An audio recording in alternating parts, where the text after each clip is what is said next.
So today we'd like to introduce Chapter 9, Section 3.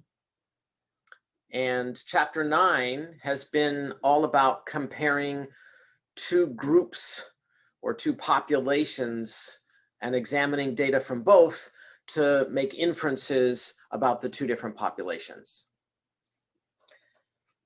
And so we're going to look at 9.3 today. There is a fourth section of Chapter 9, but again, that's an optional section that we are opting out of. So that won't be included on any of the homeworks or exams. So we will not be doing two variances or standard deviations. Instead, our final section for us to cover is 9.3, in which we consider two dependent samples with matched pairs of data. So we began looking at the idea of independent versus dependent in the previous section when we talked about independent samples. And so now we're going to focus on the comparison to that. And so part of what I want to do today is compare and contrast the two so that we understand what's the difference in the two things that we're doing when we have independent samples versus dependent samples. One, so that we can, when doing problems, recognize which situation we have if we don't know which section the problem came from, as well as to understand why there's a different purpose in the goal of the statistical analysis and research in the two cases to cause us to look at matched pairs of dependent data versus independent samples. So that's the goal for today. So let's go ahead and look at how they describe the key concept. This section presents methods for testing hypotheses and constructing confidence intervals involving the mean of the difference of the values from two populations that are dependent in the sense that the data consist of matched pairs. The pairs must be matched according to some relationship, such as before and after measurements from the same subjects, or IQ scores of husbands and wives as examples.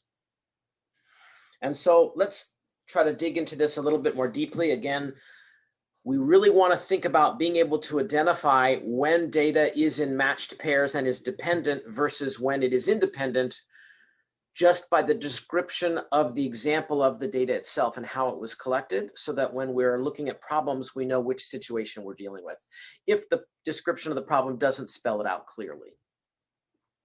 So the key thing here is it says that the hypothesis test and the confidence intervals will be involving the mean of the differences of the values from the two populations. So again, independent versus dependent. And so when it's independent, what you're doing is you're collecting samples from population 1 and sample values from population 2. And then what I'm showing there in those symbols is the mean of the sample from population 1 and the mean of the sample from population 2. And then you're looking at the difference of those means. So this is the difference of sample means.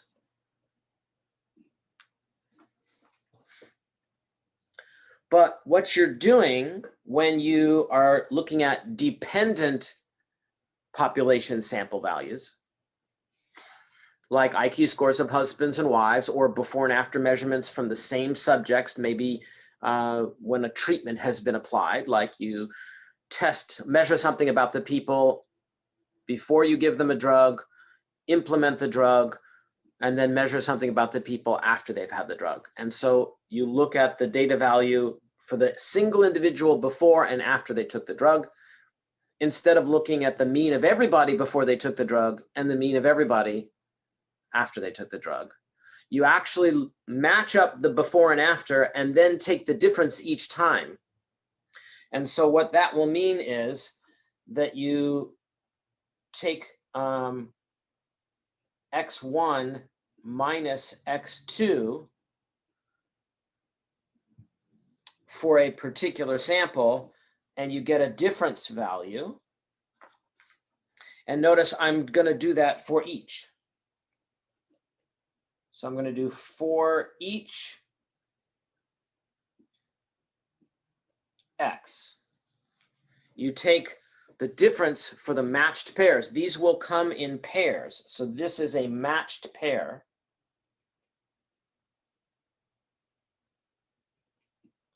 So if I have x1 minus x2, then x1 was the subject's weight before they took the weight-reducing drug, and then x2 is the subject's weight after they took the weight-reducing drug. But they're the weight of the same person. They're a matched pair. And then I do that for all the pairs of data values in my sample. And for each time I do that, I get a D. I get a difference from the before and the after. Or I get a difference between the husband and the wife when we check the IQ scores. Then, so you take the difference first, then calculate D bar, which would be the average of the differences, the mean, I should say. So this is the mean of sample differences. So that's the key difference to recognize. One, we have the difference of sample means. That's 9.2. And then in 9.3, we have the mean of sample differences. So in independent samples where they're not matched up, you take the means of the samples first, and then you compare by taking the difference of the means. Then for dependent samples, because they're all matched up, you take the differences of individual pairs first, then you take the mean of those differences. The difference of sample means versus the mean of sample differences. Play on words there. And so the symbology that we use will help us delineate between the two, because the symbol that they will use will be mu1 minus mu2, meaning the difference in the population means in independent samples. And then what they'll do is a D value with the mu symbol. Actually, let me make that a little smaller. They'll say the mean of the differences is the symbol used in 9.3. So that symbol is what you are making a hypothesis test for or making a claim about for dependent samples. And this is what describes the goal of a claim or hypothesis test for 9.2. The difference between the means of two populations is 9.2, and the mean of the individual differences of paired sample values or matched sample values, the mean of those differences is what the symbol looks like and what you're doing in 9.3. So now let's get into the nitty-gritty. They'll introduce all of the symbology. They'll show us some formulas that we will skip over because StatCrunch will handle all that for us. Good experimental design, because you are talking now about not just collecting samples from two populations, but actually having them matched or paired in some way. How you set up an experiment is more important, and that's dependent on the goal of the statistical research. When designing an experiment or planning an observational study, using dependent samples with matched pairs is generally better than using two independent samples. So for example, if you are trying to find out the effectiveness of a weight loss drug, instead of taking a bunch of people and just looking at collecting all their weights and looking at the average, and then taking another group of people where you give them a bunch of drugs to help them reduce weight and looking at their average weight. Well, because those are completely independent from each other, you may randomly have chosen people that didn't weigh as much before you gave them the drug, and they might have a lower average rate just by random chance. That's going to happen 50% of the time. If you just randomly pick people, then even if on the whole they all have the same average weight, half the time one group you pick will have a lower weight than the other group just by random chance. So to then compare those averages to try to see the effectiveness of a weight loss treatment doesn't make sense and is not very convincing.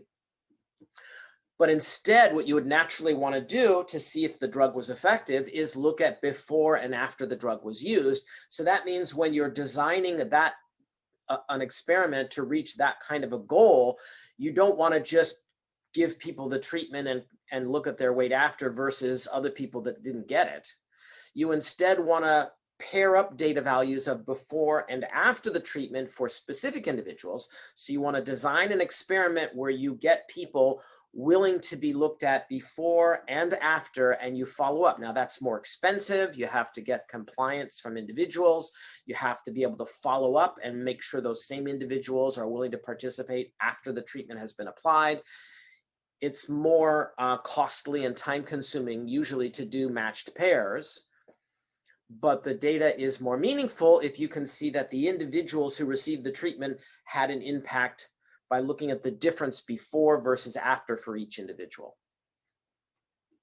So that's a simple little slide here that doesn't really say much, but that's the idea behind it.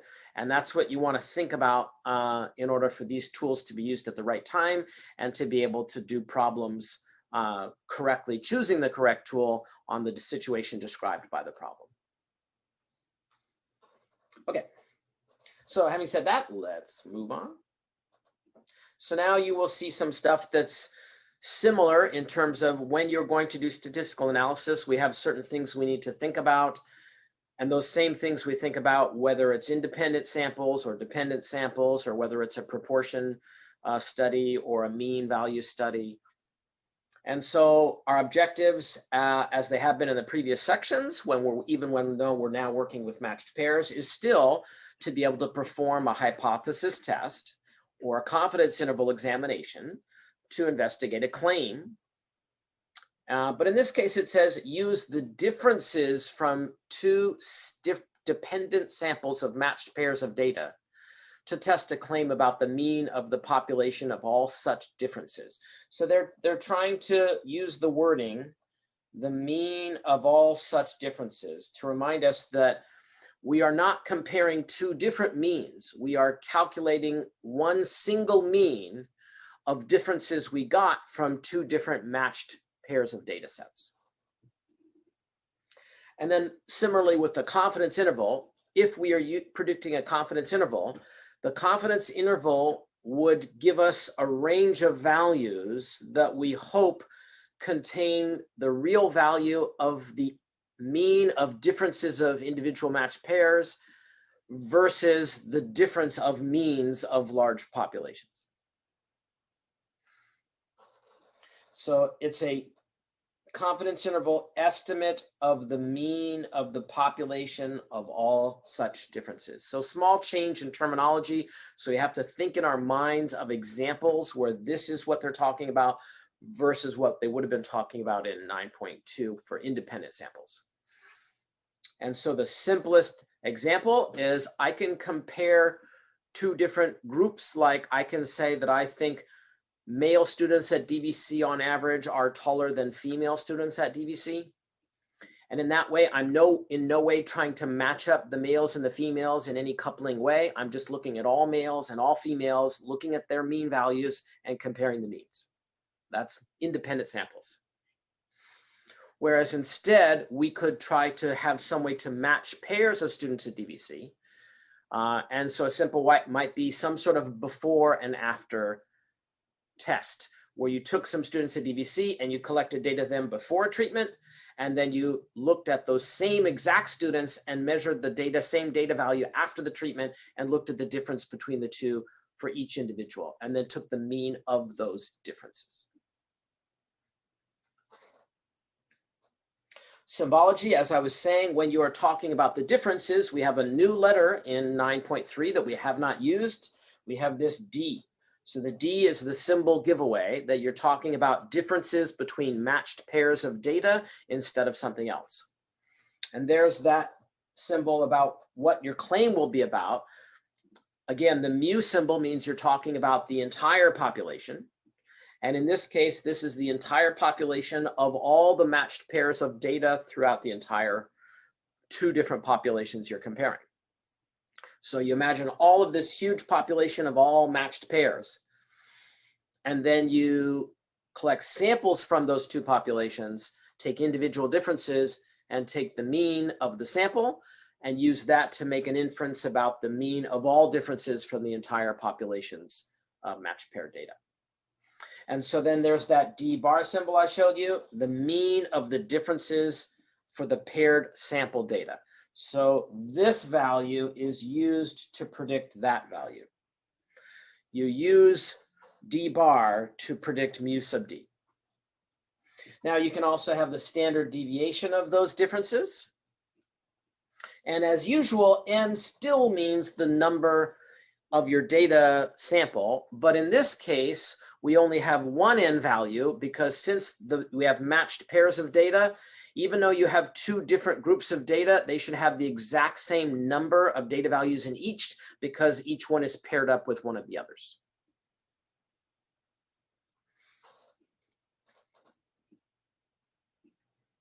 And we, as usual, have some requirements that will look familiar.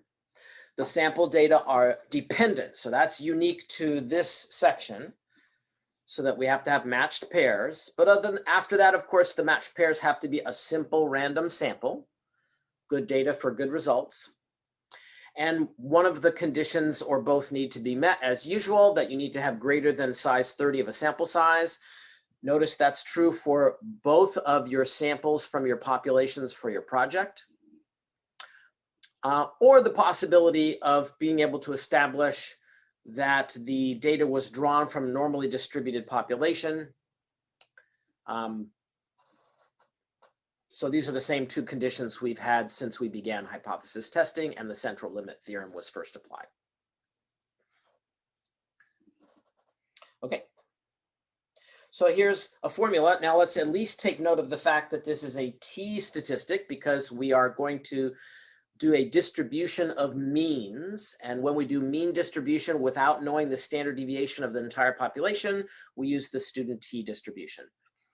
So that hasn't changed. So in 9.2 and 9.3, whether they're independent or dependent, we're always using a t distribution. So in this case, our t distribution is for mu sub d as our claim or our goal. And that our null hypothesis would be that the difference between the matched pairs of values is 0, and then our claim would be that it's not in some way, greater than, less than. You could make the claim that it's equal to 0, and then the alternate claim would be not equal to 0. So all of that is still the same as it was in 9.2. And here's more fun that we will ignore about the formula. We still have degrees of freedom being just 1 less than the sample size. Notice it got a little more complicated when we had 2 different sample sizes and we said the degrees of freedom just by default use the smaller one, but technology will do something fancier. Well, now that we have paired data values and we're just taking those differences, we'll end up again with a single n value, and that's the number of differences in your sample. And so the degrees of freedom is just 1 less than that n value. And for a confidence interval, as usual, you would make a prediction about the population's mean difference value by taking the sample mean difference that you got and adding and subtracting the margin of error. And then there's a formula for the margin of error. And then you use that to add and subtract to get the confidence interval. So we will not need to do those calculations ourselves thanks to StatCrunch. However, we do want to understand how a confidence interval is constructed so that we understand that you're basically getting a range of values that is equidistant from the middle value, and the middle value is the sample value that you got. It is, in this case, the average of the differences, or D bar.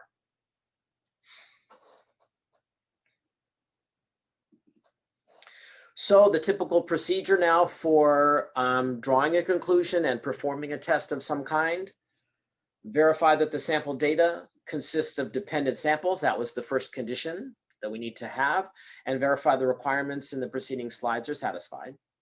Find the difference D for each pair of sample values. So StatCrunch will typically automatically do that for you. But as we will look at in today's example that I'll do at the end of the session today, as well as the StatCrunch example that I've already filmed and is on Canvas, there's a little box in the StatCrunch tool you can select for it to show you what the differences in the matched pairs are, and it'll make a new column.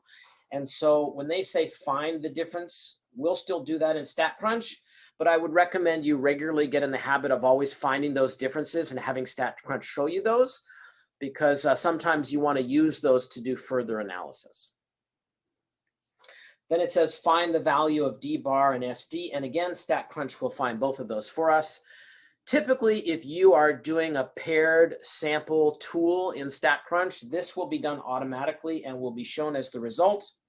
But this one is not automatic. So then for this one, you want to use a column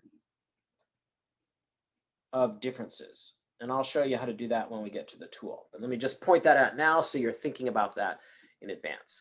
And I do believe there's a problem or two that asks for the standard deviation of the differences.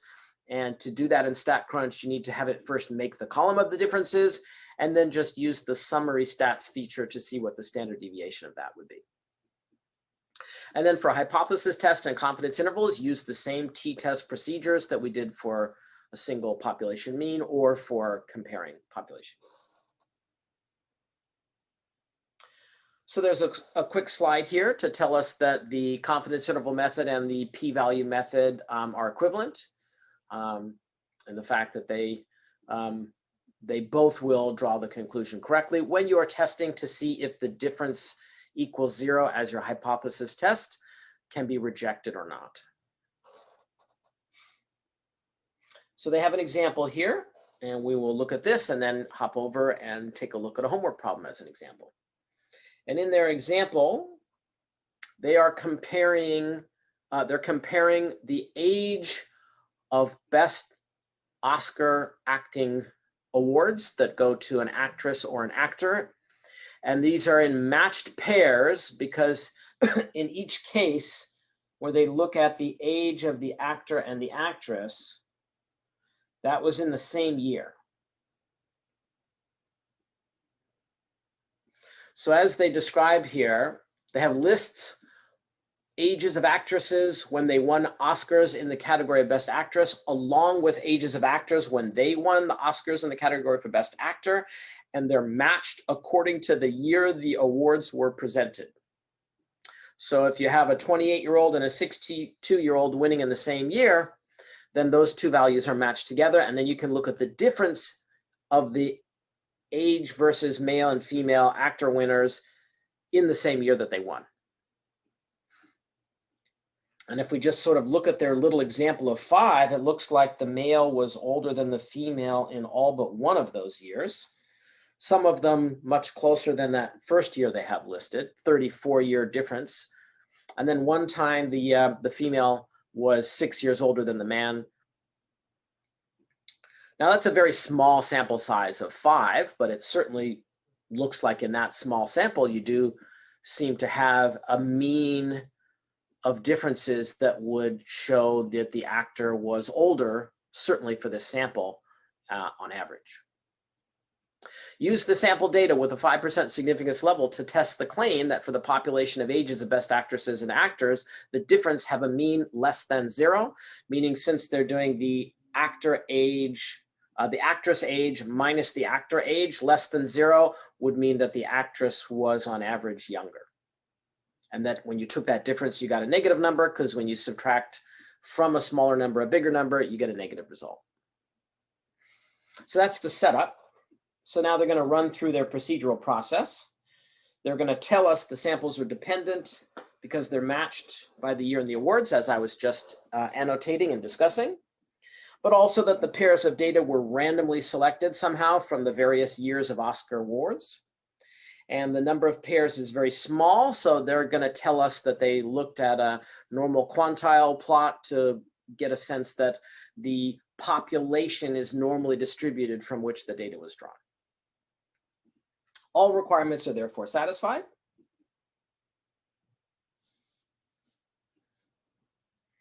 So step one, let's look at the claim. The claim is that the differences have a mean that is less than 0. And already the way they're saying it, the claim doesn't sound like a real world claim. So what is the real world claim? And then how did they get to this symbology? The claim is that on average, that each year that the male and female actors win awards, the female is younger than the male. And the way they look at that is they look at the difference in the ages for each year, where they take the female's age and subtract the male's age. So female is population 1, males are population 2. And then if on average the females were younger than the males for each year that you looked, the average of those differences would be a negative number. And that gets them to this conclusion, that the way they're going to state their claim is that mu sub d is less than 0. So what does this translate to? It translates to females younger than the males year to year.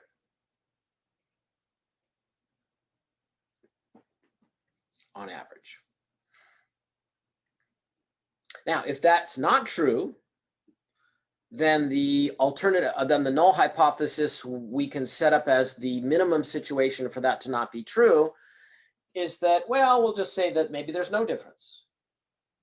That if you take that on average, the difference each year, sometimes the ladies are younger, sometimes the gentlemen are younger, and that on average, it'll come out to be a 0 difference from year to year. Now, when you randomly select, you might just happen to pick some years where the women were younger than the men. And so it might come out that it looks like that's true for everybody just because of the sample that you randomly chose. So that's why we have to set up a hypothesis test and see if there's a certain level of certainty based on the sample that we got. If the sample is significant enough to support the claim that year to year the women seem to be younger than the men. And so that our claim then is the alternative hypothesis. And we proceed. The significance level is 5%. So that means that we'd be looking for a p-value of less than 5%. We would want it to be that assuming that on average there was no difference, or that the difference was 0, that if that were really the assumption, then the sample that we got would be very unlikely because our sample seems to indicate otherwise.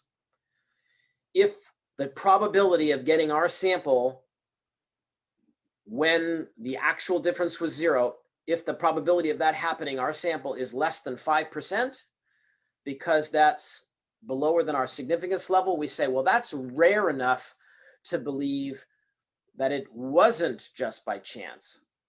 Because that's unlikely to have happened by chance, we think it did not happen by chance. And it instead gives us reason to reject the assumption that the differences on average are 0. So we reject the null hypothesis and feel that our example gives evidence in support of the claim that, yeah, on average, the differences seem to be negative because on average, year to year, it seems the women are younger than the men who earn the awards. We use the t-distribution to try to make that argument, see if the evidence supports it. So then it says in step 6, before finding the value of the test statistic, we must first find the differences and take their average as well as their standard deviation. Again, we don't need to do that in advance because StatCrunch is going to do that for us, or certainly help us do that if we need it. But they do point them out here, the differences which they listed in their table already anyway. So notice in the table, they list the differences here. And normally when you're looking at a data set, you don't have the differences already calculated for you. You'll just be given 2 columns of data. And then StatCrunch will produce this for you. Whoops, StatCrunch. So keep in mind that they've done that automatically here, but that is not the way the data is normally presented. Normally, the differences are not given automatically, even though they just gave them to you right up front in this example.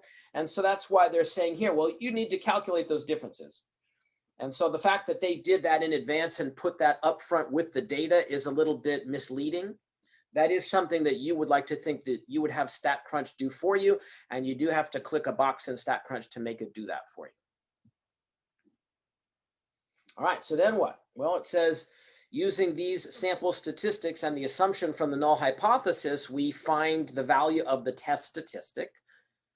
The value of the t, in this case, obtained if unrounded, and was negative 1.557. And they can use technology to find that test statistic, which is what we'll do. Then on the t distribution, we can try to find the p-value. And so this is the p-value here. Again, StatCrunch will just give that for us, give that to us automatically. It'll give us both the p-value and the test statistic, and so we have both of those provided by technology. And so once you have that p-value, you can compare it to the, well, they're also saying you could compare the test statistic to the critical value using the critical value method.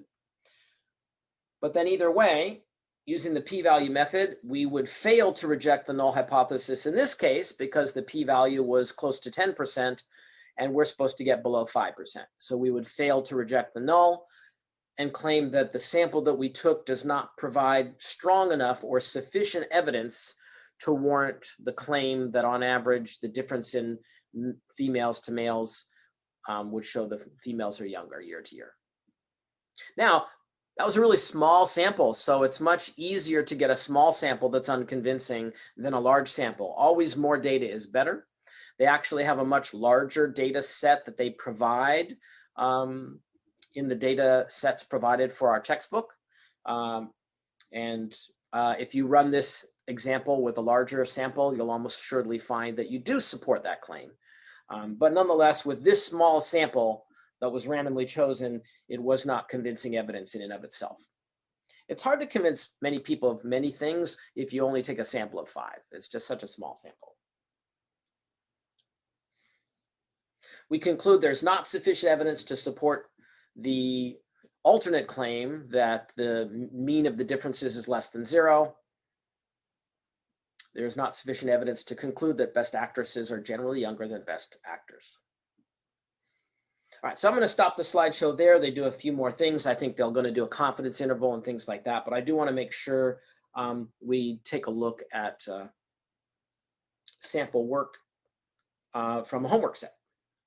Okay, so here's an example from our homework that we can look to try to illustrate the idea of performing a comparison for matched pairs of data from 2 different populations.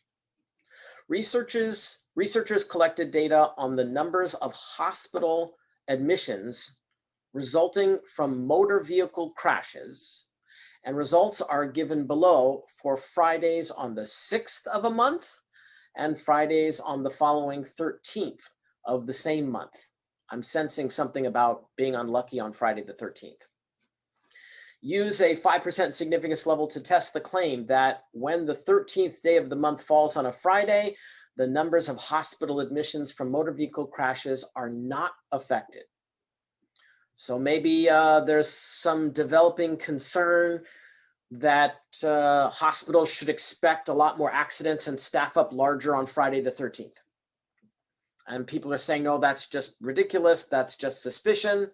And people might say, well, even if it's suspicion, maybe because people feel that way about it, they drive worse and have more accidents. So arguments can be made, but what you could do is you could just take data and try to perform an examination of a claim and see if the data supports the claim. So they've given us data values for Friday the 6th. Fridays on the 6th of a month for various times that occurred, and then when Friday the 13th happened. So first we'd want to say, what are the hypotheses tests for this? And so we have let mu sub d, so that's the symbol for the mean of the differences of the matched pairs.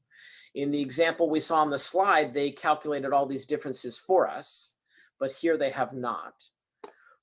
But we would be talking about the mean value of those differences for the entire population of every time you have a Friday the 6th followed by a Friday the 13th.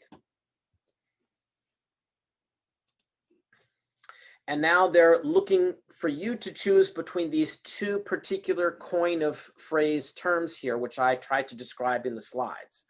So when we have mu sub d, is that the mean of the differences or the difference between the means? So both phrases use the word differences, and we see there's a little d here. So somehow we just have to understand the two situations well enough to be able to choose the difference here. So what I was describing is that when you have matched pairs, you take the differences first, creating that extra possible column of the differences. Then you take the mean of those differences. And then your null claim, as always, is about equality. Then your alternate claim is going to be either less than, greater than, or not equal to, depending on what the claim that's being tested is. So the claim that's being tested is that there's no effect. The numbers of hospital admissions for motor vehicles are not affected by which Friday it happens to be, the 13th or the not 13th or the 6th. So the claim is that there is no difference, meaning that the difference when measured on average is equal to 0. So in this case, the null hypothesis is the claim. And when that happens, then the alternative hypothesis is inequality. All right, so having done that, we got to do some statistical analysis. And so I would want to open this up in StatCrunch. As usual, we have a link here when we're given data. So I'm going to open in StatCrunch.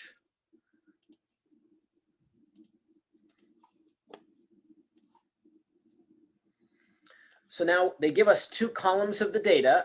And so what does it look like when you have matched pairs like this? There's only one n value because the two different samples will have exactly the same number of values because they're in matched pairs. And what we want to do is we want to do a t-distribution test. So we're going to go to stat, t-stats. Normally we did one sample t-stats in chapter 8.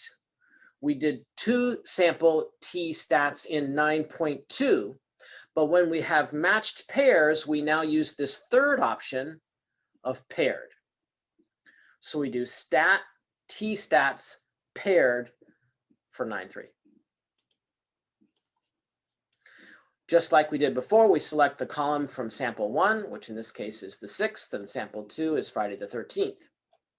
Then, as I was mentioning before, it's a good habit to be in when using this tool to get StatCrunch to create all the differences for you, to create a new column of data with the differences. And you can do that by clicking here where it says Save Differences.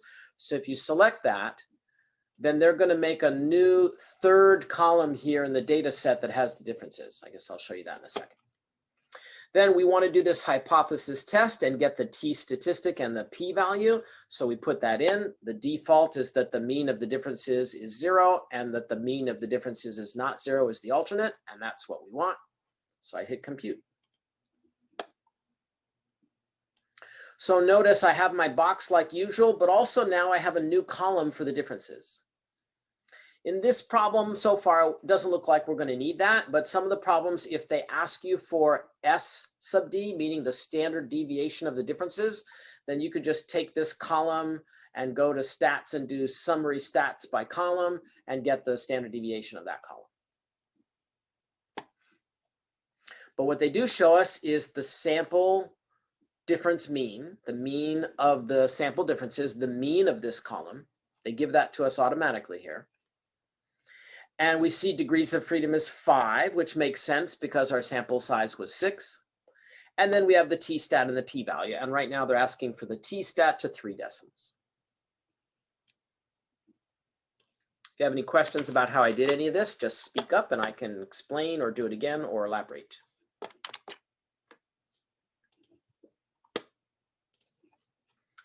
So in this case, they are not asking for the p-value. They're not asking for us to apply the p-value to the 5%.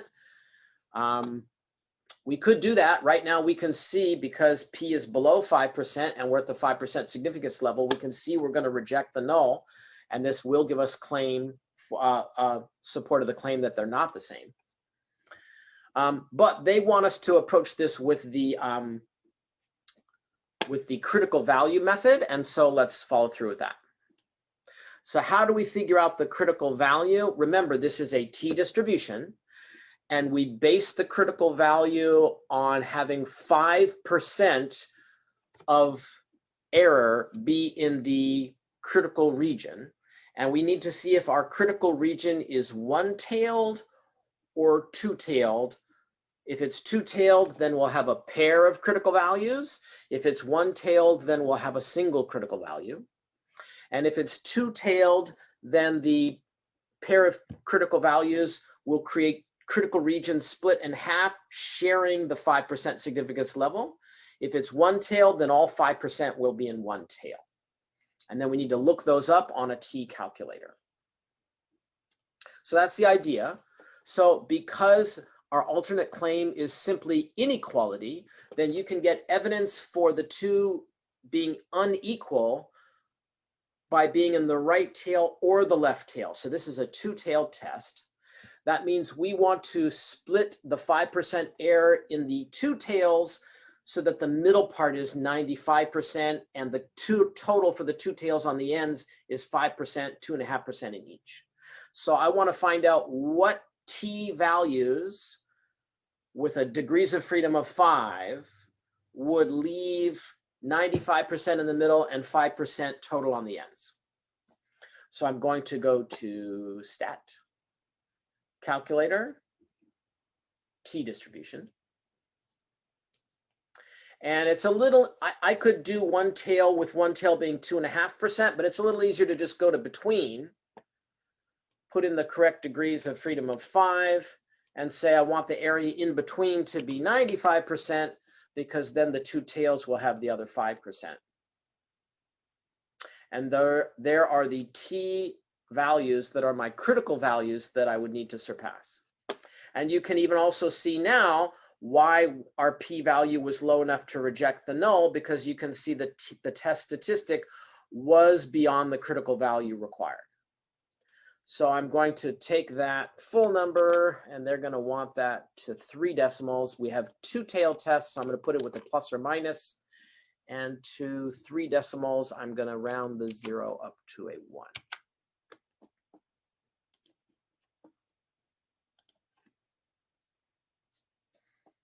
All right, so that's this part. If we continue, they now say to draw a conclusion or choose the correct answer. So the test statistic was beyond the critical values. The p-value was below the significance level. Either way you want to look at it, we reject the null, and there's sufficient evidence instead to support the alternate claim. Now, which of these describes that? There is not sufficient evidence to rejection of the claim of no effect? No.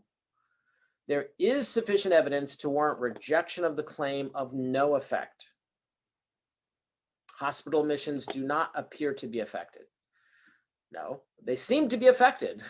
If the 2 days are not equal, then admissions do seem to be affected when it's the 13th for whatever reason. So that looks like D. There is sufficient evidence to warrant rejection of the claim of no effect. Hospital admissions appear to be affected by the date of the Friday. And there you go. So that was a good example to illustrate several different components of what's going on with matched pairs and how to phrase terminology. We saw that if we had just been allowed to use the p-value, we had our answer for the hypothesis test pretty quickly. But in this case, the problem asked us to go and get critical values. So that was good. I could show you the tool to do that in case the problem requires that. As well as if required, I'll just show you what we also could have done. If they had asked for the standard deviation of the differences, S sub D, I could go to stat calculators, summary stats for columns. And then I would have chosen the difference columns and picked the standard deviation and compute that. And then I could also have had the, oops, sorry, it's off my screen here. And I could have gotten the standard deviation of the differences if they had asked for that. So if that comes up, keep in mind that tool there allows you to do that as well.